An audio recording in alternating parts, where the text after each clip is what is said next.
हम सब उन 6 जजेस को सल्यूट करते हैं, उनकी जुर्रत को, उनकी हिम्मत को।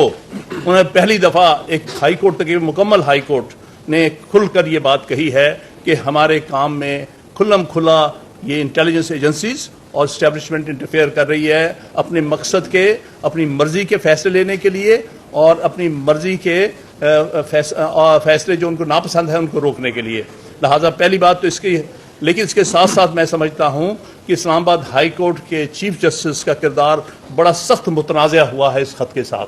क्योंकि ये बारहा उनके नोटिस में लाया गया इन जजेस ने कि क्या हो रहा है, क्या जजेस इस्लामाबाद हाई कोर्ट के जजेस के साथ क्या हो रहा है और जो कोर्ट सबऑर्डिनेट कोर्ट के जजेस जो हैं, जैसे डिस्ट्रिक्ट जजेस का भी इसे हवाला दिया है, उनके साथ क्या हो रही है, उनको प्रोटेक्शन नहीं दी जा रही।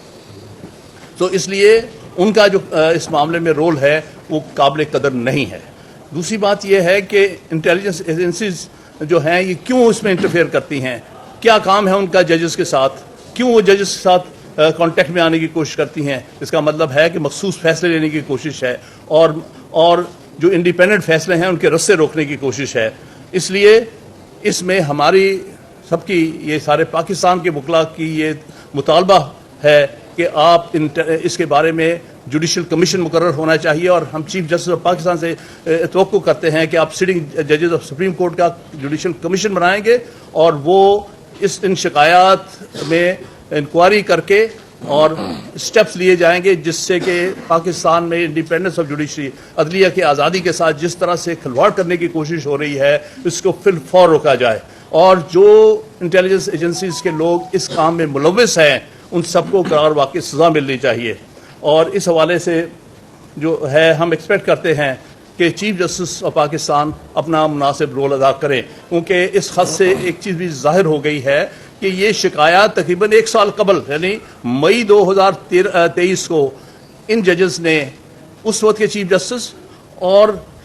उस वक्त के सीनियर अप्यूनी जज जो आज चीफ जस्टिस हैं उनके नोटिस में लेके आए थे और ये तारीख के सामने जवाबदेह होंगे दोनों चीफ जस्टिस कि इन शिकायत पर आपने क्या एक्शन लिया। अभी तक तो बज़ाहिर पिछले 10 महीने गुजरने में कोई एक्शन नज़र नहीं आ रहा है, जिससे हालात दिन ब दिन बिगड़े हैं जिनका उन्होंने अपने ख़त में इजहार किया है। तो